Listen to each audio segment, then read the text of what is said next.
विशेष गीतों के द्वारा से प्रभु की आराधना में अगुवाई करेंगे।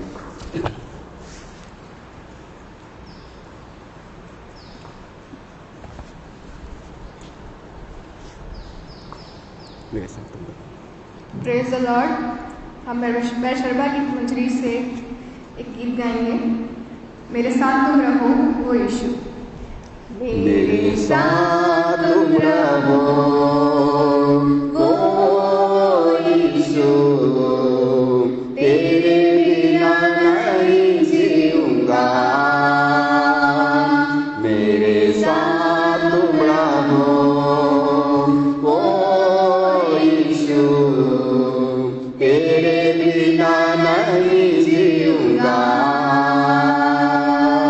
हालेलुया हालेलुया हालेलुया हालेलुया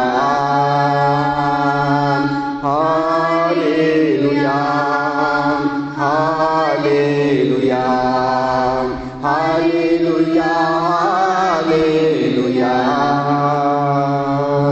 आंसुओं के समय में माता तुम बनो, चिंताओं के समय में पिता तुम बनो। आंसुओं के समय में माता तुम बनो, चिंताओं के समय में पिता तुम बनो। मेरे साथ तुम रहो ओ यीशु, तेरे बिना नहीं जीऊंगा। मेरे साथ तुम रहो ओ यीशु, तेरे बिना नहीं जीऊंगा। Hallelujah hallelujah hallelujah hallelujah hallelujah hallelujah hallelujah hallelujah. अंधकार के समय में ज्योति तुम बनो, मृत्यु के समय में जीवन तुम बनो। अंधकार के समय में ज्योति तुम बनो, मृत्यु के समय में जीवन तुम बनो। मेरे साथ तुम रहो ओ यीशु, तेरे बिना नहीं जीऊंगा। मेरे साथ तुम रहो ओ यीशु, तेरे बिना नहीं जीऊंगा। Hallelujah hallelujah hallelujah hallelujah. दुख के समय में सहारा तुम बनो, निराशा के समय में आशा तुम बनो। दुख के समय में सहारा तुम बनो, निराशा के समय में आशा तुम बनो। मेरे साथ तुम रहो ओ यीशु, तेरे बिना नहीं जीऊंगा। मेरे साथ तुम रहो ओ यीशु, तेरे बिना नहीं जीऊंगा।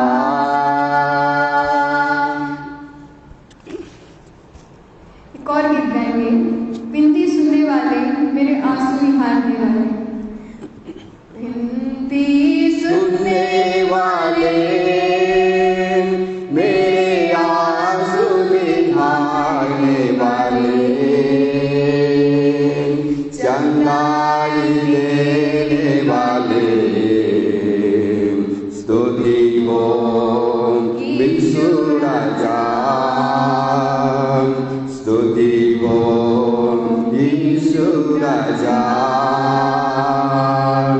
विनती सुनने वाले मेरे आंसू निहारने वाले चंगाई देने वाले स्तुति हो यीशु राजा स्तुति हो यीशु राजा तुझसे होगा सब कुछ होगा ये वचन काफी है तुझसे होगा सब कुछ होगा ये वचन काफी है तेरा ये वचन काफी है तेरा ये वचन काफी है बिनती सुनने वाले मेरे आंसू निहारने वाले चंगाई लेने वाले स्तुति हो यीशु राजा स्तुति हो यीशु राजा करुणानिधि तारनहारे चमत्कार करने वाले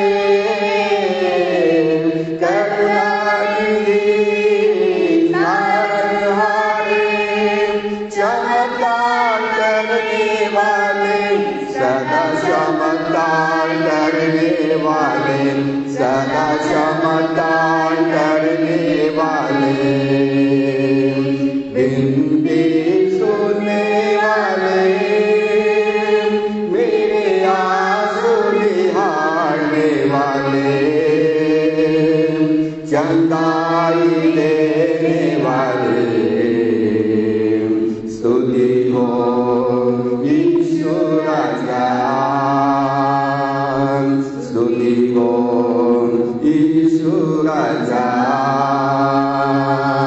मेरी मर्जी चलने हो जा ये बोलकर किया सिफार मेरी मर्जी चलने हो जा ये बोलकर किया सिफार स्वामी ये बोलकर किया सिफार स्वामी ये बोलकर किया सिफार बिनती सुनने वाले मेरे आंसू निहारने वाले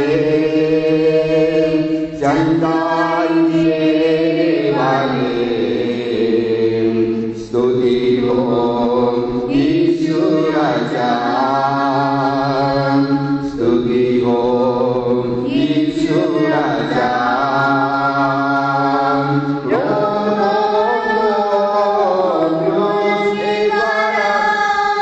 उठा लिया तूने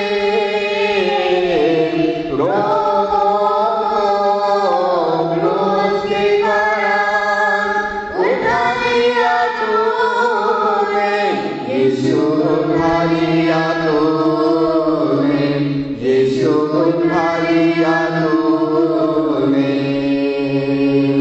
बिनती सुनने वाले मेरे आंसू निहारने वाले चंगाई देने वाले स्तुति हो यीशु राजा स्तुति हो यीशु राजा मैं आपकी सेवकाई के लिए रेवरेंड डॉक्टर रिया साहू को आमंत्रित करती हूँ।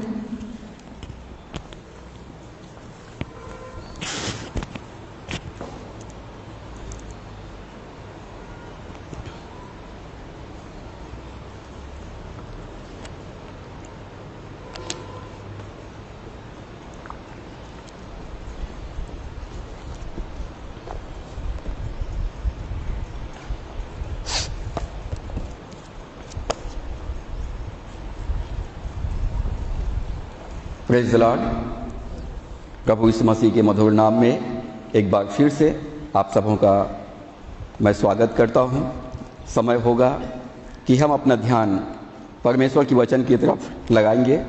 आज के शिक्षा के लिए हम निकालें उत्पत्ति की पुस्तक, उसका 2 अध्याय। उत्पत्ति की पुस्तक उसका 2 अध्याय और इसका 15, 16 और 17 पद पर हम मनन करेंगे। उत्पत्ति 2 अध्याय 15 से 17 पद यहाँ इस प्रकार से लिखा है। तब यहोवा परमेश्वर ने आदम को लेकर अदन की वाटिका में रख दिया कि वह उसमें काम करे और उसकी रक्षा करे। और यहोवा परमेश्वर ने आदम को यह आज्ञा दी, तो वाटिका के सब वृक्षों का फल बिना खटके खा सकता है, पर भले या बुरे के ज्ञान का जो वृक्ष है उसका फल तू कभी ना खाना, क्योंकि जिस दिन तू उसका फल खाएगा उसी दिन अवश्य मर जाएगा। आइए हम प्रार्थना करें। सर्वशक्तिमान पिता, आपके जीवित वचन के लिए हम धन्यवाद करते हैं। सुंदर समय के लिए धन्यवाद करते हैं। पवित्र आत्मा की उपस्थिति के लिए हम धन्यवाद करते हैं। प्रभु, अपना जीवन हम आपके हाथों में सौंपते हैं। हमें अपने लहू में ढांपिए। हमारी आत्मा प्राण शरीर को छूकर चंगाई प्रदान कीजिए। पवित्र आत्मा का ताज़ा अभिषेक हमको दीजिए। और प्रभु, जहाँ तक ये आवाज़ जाता है, तेरा अनुग्रह, तेरा अभिषेक, तेरी उपस्थिति जाने पाए और हर एक विश्वासी वचन को सुनते हुए अपने जीवन में पिता परमेश्वर छुटकारा, चंगाई और जीवन प्राप्त करने पाए। वचन की सेवा के लिए मैं अपने आप को तेरे हाथों में सौंपता हूँ। प्रभु, आप मेरे साथ खड़े होइए, मुझे अपने लहू में ढांपिए। वेदिक के अंगारों से मेरे ओठों को स्पर्श कीजिए, ताकि मेरे मुंह से निकलने वाला एक एक शब्द आपकी ओर से हो और सुनने वालों सुनाने वालों के लिए आशीष में होने पाए। वचन को सुनने और बोलने के लिए बाधा पहुँचाने वाली सारी अंधकार की शक्तियों को मैं यीशु के नाम से बांध देता हूँ और आज्ञा देता हूँ कि हमारे मध्य में से दूर हो जाए। आगे की संपूर्ण आराधना पर आपकी आशीष चाहते हुए दुआ उद्धार करता प्रभु यीशु के नाम से मांगते हैं, आमीन। हम इन दिनों ZOE जोई the God kinds of life, परमेश्वर की तरह का जीवन, इस विषय को हम श्रृंखलाबद्ध रीति से हम सीख रहे हैं। और आज ZOE जोई the God kinds of life, परमेश्वर की तरह का जीवन का ये पार्ट 6 है। और हमने अभी तक सीखा है, मुझ में वही जीवन है जो परमेश्वर पिता में है। मुझ में वही जीवन है जो परमेश्वर पिता में है। यूहन्ना 1 अध्याय 4 पद में लिखा है, उसमें जीवन था और वह जीवन मनुष्यों की ज्योति थी। दूसरी बात हमने सीखा, परमेश्वर का जीवन अनंत काल का है। अनंत जीवन परमेश्वर का वरदान है और ये समय की सीमा से बाहर है। तीसरी बात हमने सीखा, अनंत जीवन आत्मिक जीवन है। अनंत जीवन आत्मिक जीवन है। परमेश्वर आत्मा है और इसलिए परमेश्वर ने मनुष्य को भी आत्मा में बनाया है। और परमेश्वर ने भजन संहिता 82 अध्याय 6 पद में कहा, मैंने कहा था तुम ईश्वर हो और सबके सब परम प्रधान के पुत्र हो। और प्रेरितों के काम 17 अध्याय 28 पद में लिखा है कि हम उसी के वंश हैं, हम उसी में चलते हैं, उसी में फिरते हैं और हम उसी के वंश के हैं। चौथी बात हमने सीखा था, अनंत जीवन एक पदार्थ है। अनंत जीवन एक पदार्थ है। प्रभु यीशु ने कहा, जो कोई प्यासा हो मेरे पास आए, और जैसा पवित्र शास्त्र में आया है, उसके हृदय से जीवन के जल की नदियां बह निकलेगी। जिस प्रकार से नदी बहती है, उसी प्रकार से परमेश्वर के जीवन की जल, अनंत जीवन हमारे हृदय से बहने लगेगा। और पांचवी बात हमने सीखा था, अनंत जीवन परमेश्वर की ऊर्जा या शक्ति से भरा हुआ है। अनंत जीवन परमेश्वर की ऊर्जा या शक्ति से भरा हुआ है। ये हमारे दीपक को जलाता है, हमारे आत्मा को जलाए रखता है, जीवित रखता है।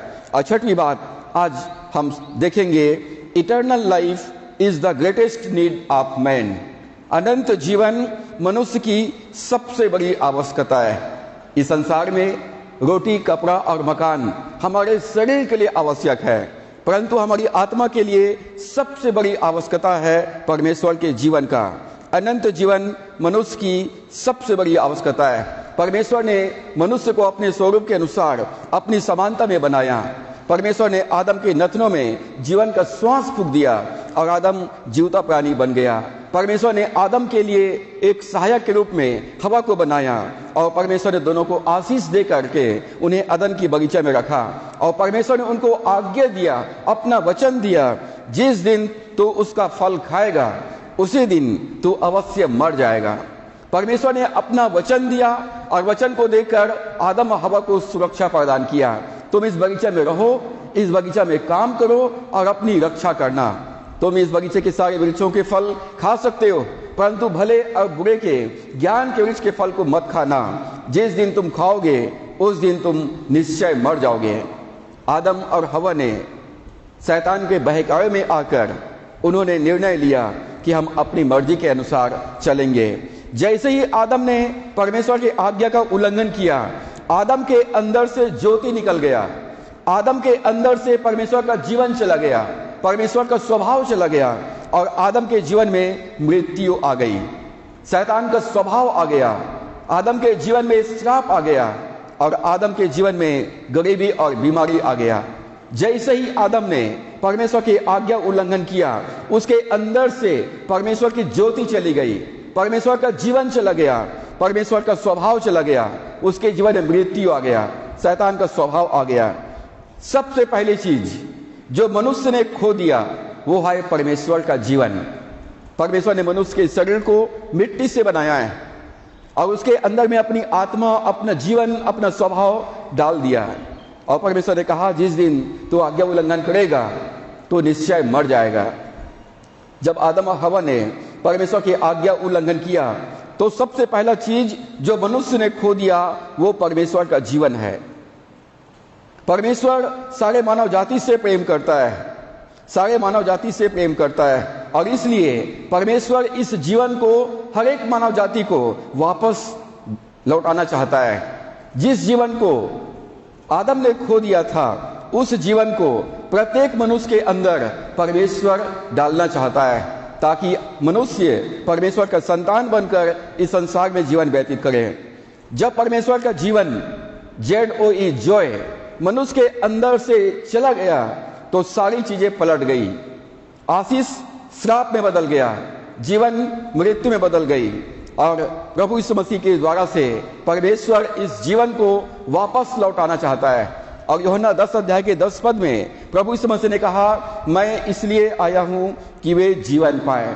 प्रभु यीशु मसीह के आने का एकमात्र उद्देश्य कि जिस जीवन को आदम के द्वारा से मानव जाति ने खो दिया है उस जीवन को वापस देने के लिए आया, परमेश्वर के जीवन देने के लिए आया।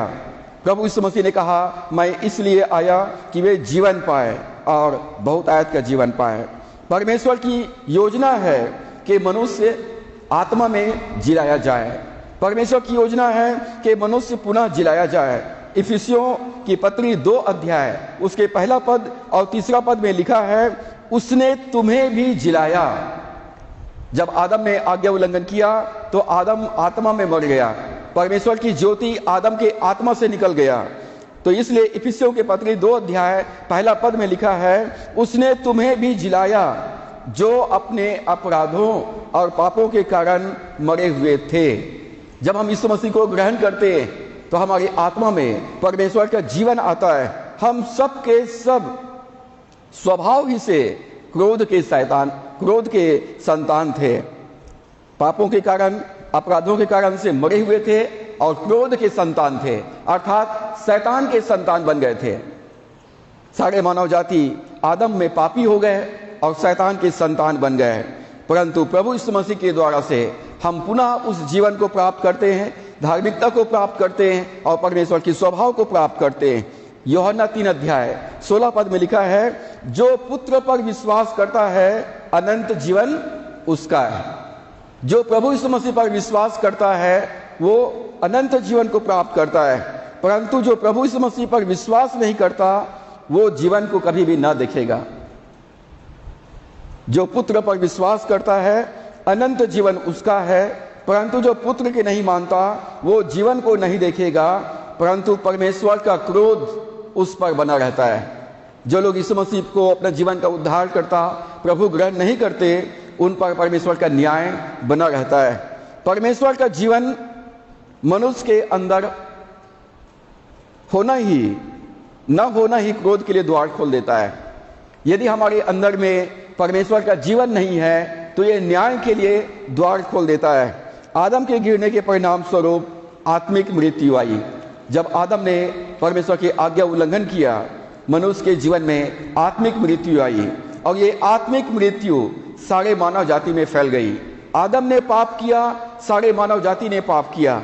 आदम परमेश्वर से दूर हुआ, सारे मानव जाति परमेश्वर से दूर चला गया। आदम के कारण से सारे मानव जाति पाप और मृत्यु के दशा में पड़ गए। यह आत्मिक मृत्यु सारे मानव जाति में फैल गई। प्रभु यीशु मसीह मनुष्य के केवल पापों को ही क्षमा नहीं करता है, परंतु उनको जीवन देने आया है। प्रभु यीशु मसीह केवल पापों को क्षमा नहीं करता, परंतु वो हमारी आत्मा को जीवन प्रदान करता है। मनुष्य को पापों की क्षमा ही नहीं, परंतु इसके साथ साथ परमेश्वर का जीवन भी चाहिए। पापों की क्षमा और अनंत जीवन दोनों की आवश्यकता है। पापों की क्षमा के लिए पश्चाताप जरूरी है। जब अपने पापों से हम पश्चाताप करते हैं तो हमारे पाप क्षमा किए जाते हैं और अनंत जीवन के लिए यीशु को अपने जीवन का प्रभु स्वीकार करना है। यीशु मसीह को अपने जीवन का उद्धारकर्ता और अपने जीवन का प्रभु ग्रहण करना है। पापों की क्षमा के लिए पश्चाताप जरूरी है और अनंत जीवन के लिए यीशु को प्रभु ग्रहण करना आवश्यक है। अब प्रश्न है, परमेश्वर का जीवन हमारे अंदर कैसे आएगा? आदम के आज्ञा उल्लंघन के कारण परमेश्वर का जीवन हमारी आत्मा से निकल गया। परमेश्वर का जीवन हमारे अंदर कैसे आएगा? तो रोमियो के पत्री 10 अध्याय और उसके 9 और 10 पद में लिखा है, यदि यीशु को प्रभु जानकर अपने मुंह से अंगीकार करे और अपने मन से विश्वास करे कि परमेश्वर ने उसको मरे हुए में से जिलाया, तो तू निश्चय उद्धार पाएगा। क्योंकि धार्मिकता के लिए मन से विश्वास किया जाता है और उद्धार के लिए मुंह से अंगीकार किया जाता है। अनंत जीवन को पुनः प्राप्त करने के लिए हमको 2 काम करना है, मन से विश्वास करना है और मुंह से अंगीकार करना है। क्या विश्वास करना है? कि मेरे लिए इस दुनिया में प्रभु यीशु मसीह मानव का देह धारण किया, मेरे लिए इस संसार में दुख सहा, मेरे लिए वो मारा गया, मेरे लिए गाड़ा गया और मेरे लिए मुर्दों में से जी उठा है। एक जीवित यीशु मसीह पर विश्वास करना है और दूसरा हमको अपने हृदय से स्वीकार करना है, कबूल करना है, ग्रहण करना है कि यीशु मसीह मेरा प्रभु है। मन से विश्वास करेंगे और मुंह से अंगीकार करेंगे, तब हम परमेश्वर का जीवन को हम पुनः प्राप्त करते हैं। क्योंकि यूहन्ना 1 अध्याय 12 पद में लिखा है, जितनों ने उसे ग्रहण किया उसको उसने परमेश्वर के संतान होने का अधिकार प्रदान किया। और ये मांस और लहू के द्वारा से नहीं, परंतु परमेश्वर की ओर से, उसकी आत्मा की ओर से होता है। जब हम यीशु मसीह पर विश्वास करते हैं, उसे अपने जीवन का उद्धारकर्ता प्रभु स्वीकार करते हैं, तो हम परमेश्वर का संतान बन जाते हैं। परमेश्वर का जीवन हमारे अंदर में आता है, हमें अनंत जीवन का गिफ्ट मिलता है।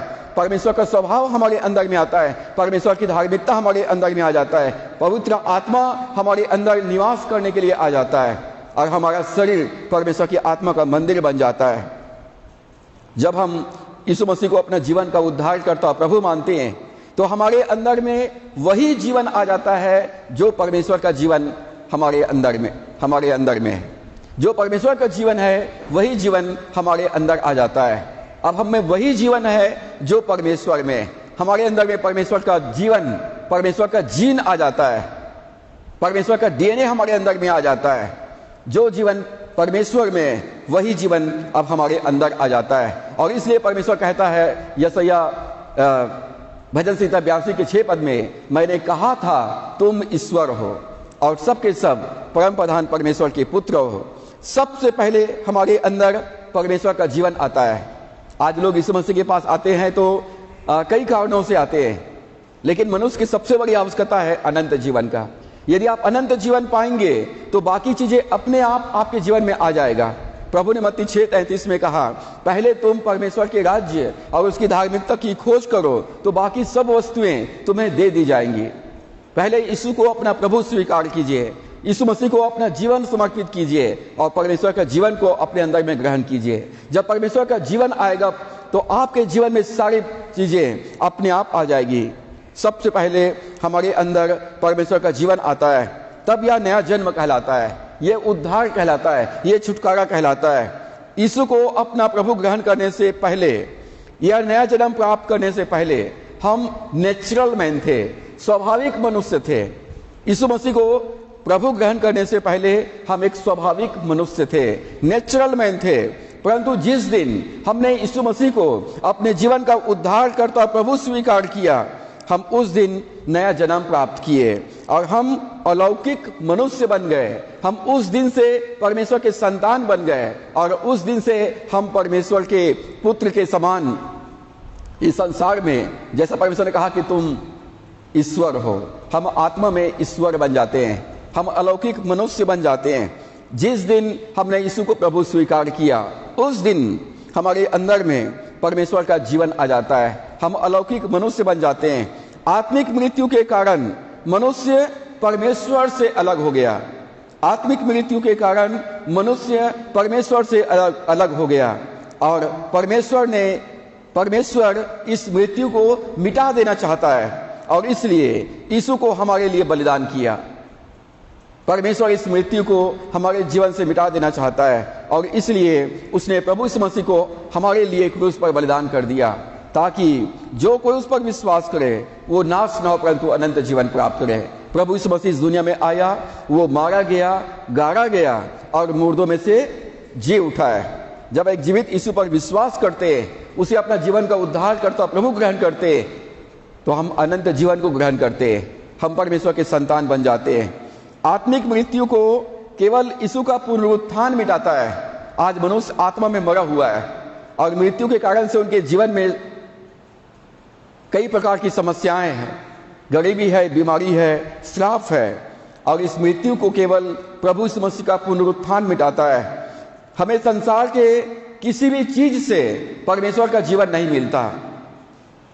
संसार के किसी भी चीज से परमेश्वर का जीवन नहीं मिलता, केवल प्रभु यीशु मसीह के द्वारा से मिलता है। केवल प्रभु यीशु मसीह के द्वारा से अनंत जीवन मिलता है। यूहन्ना 14:6 में प्रभु यीशु ने कहा, मार्ग, सच्चाई और जीवन मैं ही हूं, बिना मेरे द्वारा कोई पिता के पास नहीं पहुंच सकता। प्रभु यीशु मसीह ने कहा, पिता के पास जाने का मार्ग मैं हूं, सच्चाई मैं हूं, जीवन मैं हूं, बिना मेरे द्वारा कोई पिता के पास नहीं पहुंच सकता। अनंत जीवन को प्राप्त करने के लिए केवल एक ही रास्ता है, वो रास्ता प्रभु यीशु मसीह है। केवल एक ही नाम है और वो यीशु का नाम है और केवल एक ही सत्य है, एक ही सत्य है और वो प्रभु यीशु मसीह है कि यीशु मसीह में जीवन है, वो जीवन देने के लिए आया। तो अनंत जीवन मनुष्य की सबसे बड़ी आवश्यकता है। यदि अनंत जीवन को हम प्राप्त करते हैं, हमारे जीवन में बाकी भौतिक वस्तुएं, आर्थिक आवश्यकताएं, तंदुरुस्ती, आशीष, ये ऑटोमेटिक हमारे जीवन में आ जाएंगी। सातवीं बात, the purpose of Jesus coming was to give eternal life. Yeshu Masih के आने का उद्देश्य था कि वो अनंत जीवन दे। प्रभु यीशु मसीह के इस संसार में मानव का देह धारण करने का एकमात्र उद्देश्य था कि वो इस संसार में मानव को अनंत जीवन प्रदान करें। प्रभु यीशु मसीह के आने का उद्देश्य है कि वो अनंत जीवन दे। यूहन्ना 10:10 में प्रभु यीशु ने कहा, चोर केवल चोरी करने, घात करने और हत्या करने के लिए आता है, मैं इसलिए आया कि वे जीवन पाए और बहुतायत का जीवन पाए। प्रभु यीशु मसीह अनंत जीवन देने के लिए आया। प्रभु यीशु मसीह का उद्देश्य है अनंत जीवन प्रदान करना। यूहन्ना 6:33 में लिखा है, क्योंकि परमेश्वर की रोटी वही है, परमेश्वर की रोटी वही है जो स्वर्ग से उतरकर जगत को जीवन देती है। प्रभु यीशु ने यूहन्ना 4:4 में कहा, मनुष्य केवल रोटी से जीवित नहीं रहेगा परंतु परमेश्वर के वचन से जीवित रहेगा जो उसके मुख से निकलता है। रोटी जो संसारिक रोटी है वो हमारे शरीर को जीवित रखता है, परंतु हमारी आत्मा को परमेश्वर का जीवन, परमेश्वर का वचन जीवन प्रदान करता है और आत्मा हमारे शरीर को जीवन प्रदान करता है। यदि हम परमेश्वर के वचन को ग्रहण करते हैं तो हम जीवन को ग्रहण करते हैं, अनंत जीवन को ग्रहण करते हैं और अनंत जीवन ही हमारे शरीर को जीवन प्रदान करता है, संभाले रखता है, चंगाई देता है। अनंत जीवन एक विस्फोटक पदार्थ है, अनंत जीवन एक डायनामाइट पावर है जो बड़े से बड़े बंधन को तोड़ देता है। डायनामाइट बड़े से बड़े चट्टान को तोड़ देता है और उसको बिखरा देता है। और उसी प्रकार से अनंत जीवन शैतान के हर बंधन को, हर श्राप को तोड़ने के लिए सामर्थी है। अनंत जीवन एक विस्फोटक पदार्थ है। पहला यूहन्ना 4 अध्याय 9 पद में लिखा है, परमेश्वर ने अपने एकलौते पुत्र को जगत में भेजा है कि हम उसके द्वारा जीवन पाएं। परमेश्वर ने अपने एकलौते पुत्र को इस संसार में भेजा है कि हम प्रभु यीशु मसीह के द्वारा से जीवन प्राप्त करें। अब अनंत जीवन कहाँ है? प्रश्न है, अनंत जीवन कहाँ है? अनंत जीवन अभी हम में है। अनंत जीवन मुझ में है। स्वर्ग का जीवन अभी मेरे अंदर में है। अनंत जीवन यीशु मसीह को छोड़कर और कहीं भी नहीं मिलता। अनंत जीवन केवल यीशु मसीह के पास मिलता है। प्रभु ने दावा किया है, मार्ग, सच्चाई और जीवन मैं ही हूं, बिना मेरे द्वारा कोई पिता के पास नहीं पहुंच सकता। अनंत जीवन अभी मेरे अंदर में है। स्वर्ग का जीवन मेरे अंदर में है। प्रभु यीशु मसीह मेरे अंदर में है। प्रभु यीशु मसीह मेरे ऊपर में है। प्रभु यीशु मसीह मेरे आगे है। प्रभु यीशु मसीह मेरे पीछे है। यीशु मसीह मेरे दाहिने तरफ है। यीशु मसीह मेरे बाएं तरफ है। यीशु मसीह मेरे चारों तरफ है। परमेश्वर का जीवन एक विस्फोटक पदार्थ है। पहला यूहन्ना 5 अध्याय 13 पद में लिखा है, मैंने तुम्हें जो परमेश्वर के पुत्र के नाम पर विश्वास करते हो इसलिए लिखा है कि तुम जानो कि अनंत जीवन तुम्हारा है। यूहन्ना कहता है, मैंने तुम्हें जो परमेश्वर के पुत्र पर विश्वास करते हो, आप जो यीशु मसीह पर विश्वास करते हो, ये बाइबल इसीलिए लिखा गया है कि तुम जानो कि अनंत जीवन तुम्हारा है। अनंत जीवन, परमेश्वर का जीवन अब आपके अंदर में, स्वर्ग का जीवन आपके अंदर में, परमेश्वर का स्वभाव आपके अंदर में, परमेश्वर की धार्मिकता आपके अंदर में, और परमेश्वर का जीवन एक विस्फोटक सामर्थ्य है, डायनामाइट पावर है जो शैतान के हर एक गढ़ों को ढा देगा। परमेश्वर का जीवन हमारे आत्मा को जीवन प्रदान करता है, हमारे प्राण को जीवन प्रदान करता है, हमारे शरीर को जीवन प्रदान करता है। जब हम परमेश्वर के वचन को पढ़ते हैं तो हम जानने पाते हैं कि परमेश्वर का जीवन मेरे अंदर में, परमेश्वर का स्वभाव मेरे अंदर में। यूहन्ना 20 अध्याय और उसके 31 पद में लिखा है, परंतु ये इसलिए लिखे गए हैं कि तुम विश्वास करो कि यीशु ही परमेश्वर का पुत्र मसीह है और विश्वास करके उसके नाम से अनंत जीवन पाओ। यूहन्ना कहता है, यदि प्रभु यीशु मसीह की सारी बातें लिखी जाती तो पूरे संसार में नहीं समाता, परंतु ये बातें जो मेरे और आपके हाथ में, ये इसलिए लिखा गया है कि हम विश्वास करके अनंत जीवन प्राप्त करें। हम विश्वास करके प्रभु यीशु मसीह के नाम से अनंत जीवन प्राप्त करें। दूसरा तीमुथियुस 1 अध्याय उसके 10 पद में लिखा है, यीशु ने मृत्यु को नाश कर जीवन लाया। प्रभु यीशु मसीह ने मृत्यु को नाश किया।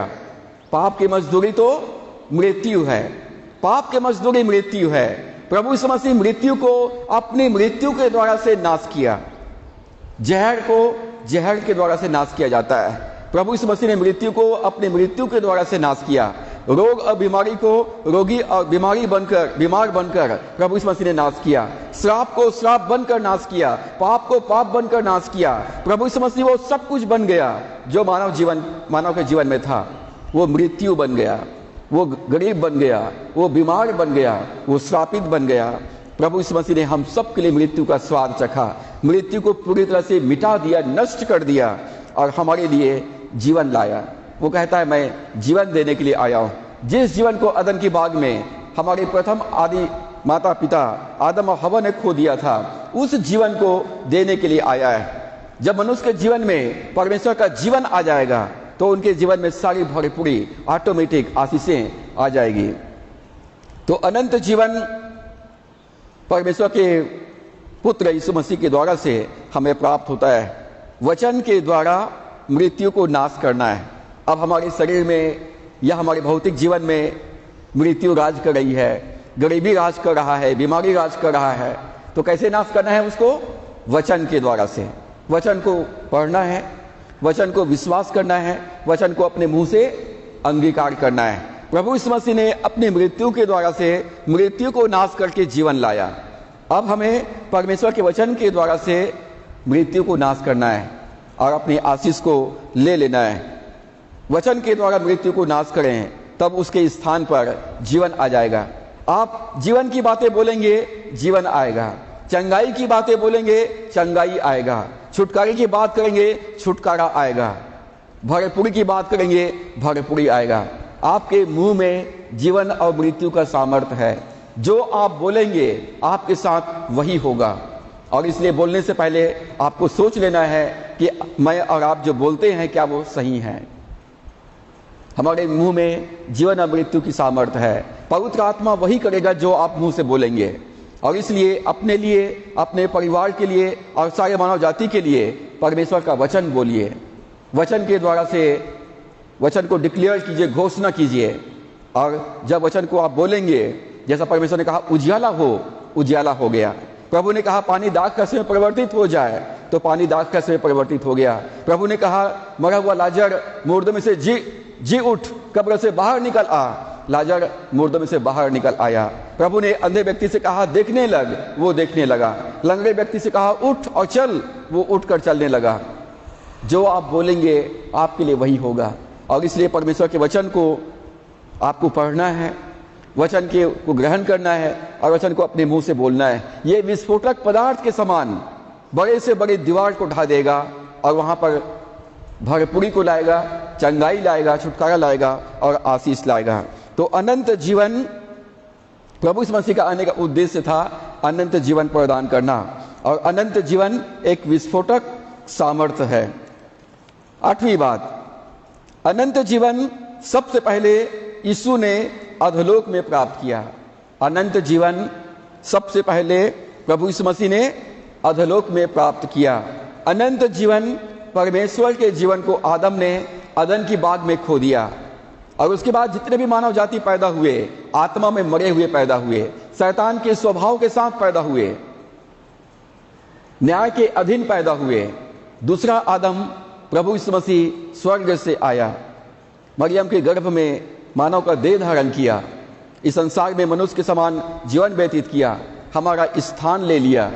हमारे लिए वो पापी बन गया, हमारे लिए रोगी बन गया, हमारे लिए वो कंगाल बन गया, हमारे लिए वो श्रापित हो गया और हमारे लिए उसने अपना प्राण दे दिया। हमारे लिए उसके शरीर को कब्र में दफना दिया गया, हमारे लिए उसकी आत्मा अधोलोक में गया, उसका प्राण अधोलोक में चला गया। 3 दिन और 3 रात तक हम सब के लिए उसने पाप की मजदूरी मृत्यु सहा। और परमेश्वर ने जब स्वर्ग का न्याय पूरी तरह से संतुष्ट हो गया, तो परमेश्वर की आत्मा ने, जीवन की आत्मा ने प्रभु यीशु मसीह को उसकी आत्मा में जीवन डाला, उसके प्राण को जीवन दिया।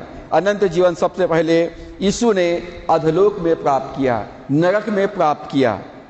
और जब यीशु मसीह का आत्मा में परमेश्वर का जीवन आ गया, तो प्रभु यीशु मसीह ने सबसे पहला काम कैदी आत्माओं को प्रचार किया। और जिन्होंने यीशु मसीह पर विश्वास किया उनको छुटकारा प्रदान किया। जो लोग कैद में थे, जो जल प्रलय के समय कैद में थे मृत्यु के द्वारा से, प्रभु यीशु मसीह ने उन सबको छुटकारा प्रदान किया। और प्रभु यीशु मसीह का आत्मा जब उसके शरीर में कब्र में प्रवेश किया, तो कब्र जो है भूडोल हो गया और कब्र के मुंह से जो बड़ा सा पत्थर था वो पत्थर हट गया। प्रभु यीशु मसीह पहला उठा है। अनंत जीवन प्राप्त करने वालों में, पुनरुत्थान जी उठने वालों में प्रभु यीशु मसीह पहला उठा है। कुलुसियों 1 अध्याय 17 और 18 पद में लिखा है, और वही सब वस्तुओं में प्रथम है। प्रभु ने कहा मैं आदि हूं और अंत हूं, सबसे मैं पहला हूं और सबसे अंत तक मैं रहूंगा। तो प्रभु और वही सब वस्तुओं में प्रथम है, सब वस्तुओं में प्रथम है, जीवन पाने में प्रथम है। सबसे पहले अनंत जीवन प्रभु यीशु मसीह ने अधोलोक में प्राप्त किया और सब वस्तुएं उसी में स्थिर रहती है। आप प्रभु यीशु मसीह में स्थिर रहेंगे, प्रभु यीशु मसीह में स्थिर रहेंगे और सब वस्तुएं उसी में स्थिर रहती है। वही आदि है और मरे हुए में से जी उठने वालों में पहला उठा है, कि सब बातों में वही प्रधान ठहरे, सब बातों में प्रधान ठहरे। प्रभु यीशु मसीह ने डिक्लेयर किया स्वर्ग और पृथ्वी का सारा अधिकार मुझे दिया गया है। प्रभु यीशु मसीह ने डिक्लेयर किया प्रकाशित वाक्य 1 अध्याय के 18 पद में, मैं मर गया था और मैं युगान युग अब जीवता हूँ। मृत्यु और अधोलोक की चाबियां मेरे पास में है। प्रभु यीशु मसीह तीनों लोगों का प्रभु है, जो स्वर्ग में है, जो पृथ्वी पर है और जो अधोलोक में है। वे सब यीशु के नाम में घुटना टेके और परमेश्वर की महिमा के लिए अंगीकार करे कि यीशु मसीह ही प्रभु है। पाप मृत्यु को लाया। आदम ने पाप किया और पाप के परिणाम स्वरूप मनुष्य के जीवन में मृत्यु आया, और मृत्यु के साथ साथ क्या आया? अधार्मिकता, शैतान का स्वभाव उसके अंदर में आया। जब आदम ने आज्ञा उल्लंघन किया, मनुष्य के जीवन में मृत्यु आई। मृत्यु के साथ साथ अधार्मिकता, शैतान का स्वभाव आ गया। और जब प्रभु यीशु मसीह पाप के मजदूरी मृत्यु चुकाया और यीशु मसीह मुर्दों में से जिलाया गया, तो वो कहता है मैं इसलिए आया हूं कि वे जीवन पाए और बहुतायत का जीवन पाए। जब हम यीशु को अपना प्रभु ग्रहण करते हैं तो हमारे अंदर में परमेश्वर का जीवन आता है, परमेश्वर का स्वभाव हमारे अंदर में आता है और हम परमेश्वर की संतान बन जाते हैं। प्रेरितों के काम 3 अध्याय 15 पद में लिखा है, और तुमने जीवन के कर्ता को मार डाला। पतरस जो है प्रचार कर रहा है और लोगों को समझा रहा है, तुमने जीवन के कर्ता अर्थात जीवन देने वाले को, सृजन करने वाले को मार डाला, जिसे परमेश्वर ने मरे हुओं में से जिलाया, और इस बात के हम गवाह हैं। यीशु मसीह के पुनरुत्थान के हम गवाह हैं। मुझको और आपको यीशु मसीह के पुनरुत्थान के गवाह बनना है कि यीशु मसीह में मैंने जीवन पाया, यीशु मसीह में मैंने जीवन पाया। प्रभु यीशु मसीह के द्वारा से मैंने अंधकार के बंधन से छुटकारा प्राप्त किया और मैं अब स्वतंत्र हूँ। हमें यीशु मसीह का गवाह बनना है। जब पवित्र आत्मा तुम पर आएगा, प्रेरितों का काम 1 अध्याय 8 पद में लिखा है, जब पवित्र आत्मा तुम पर आएगा तब तुम सामर्थ पाओगे और यरूशलेम, यहूदिया, सामरिया और पृथ्वी के छोर तक तुम मेरे गवाह ठहरोगे। जब आपने यीशु को प्रभु ग्रहण किया है, आपके अंदर परमेश्वर का जीवन आ गया, परमेश्वर का स्वभाव आ गया, तो मुझको और आपको क्या बनना है?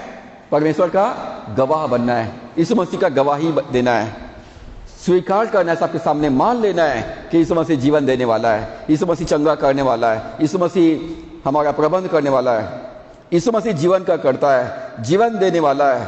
पहला आदम जीवन को खो दिया, पहला आदम जीवन को खो दिया और दूसरा आदम उस जीवन को देने के लिए आया, उस जीवन को देने के लिए आया।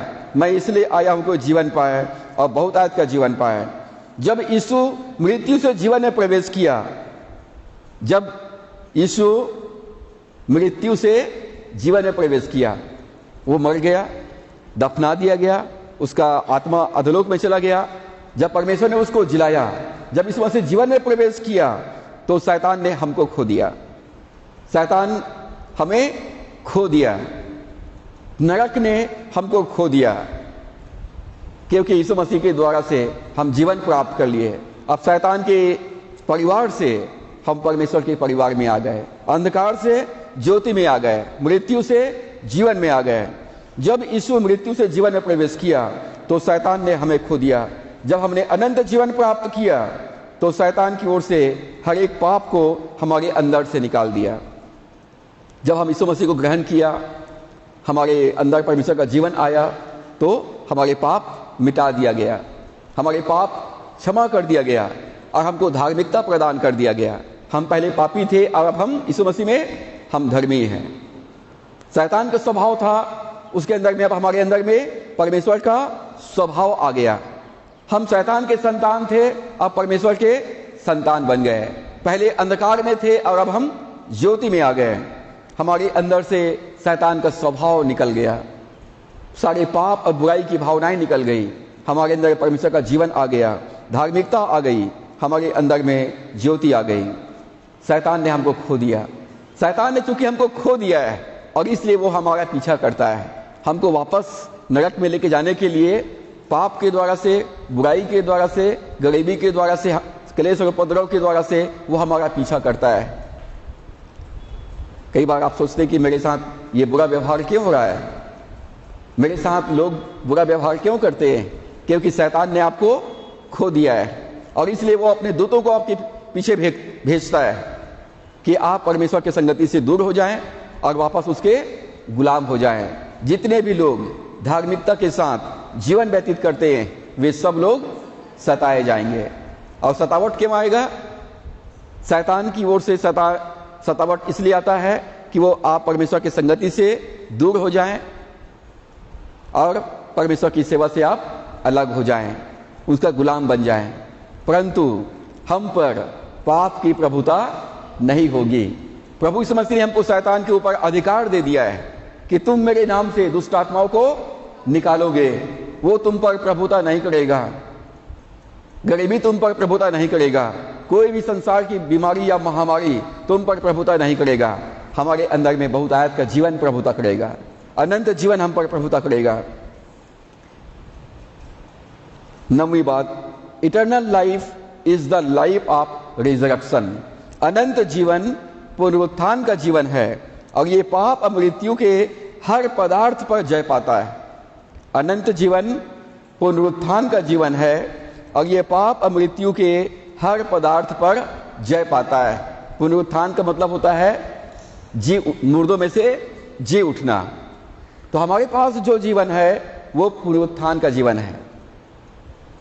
जिस आत्मा से, जिस सामर्थ्य से यीशु मसीह को परमेश्वर ने जिलाया, अब वही सामर्थ्य, वही आत्मा मेरे अंदर वास करता है, जो मेरे आत्मा को, मेरे प्राण को, मेरे शरीर को जिलाता है।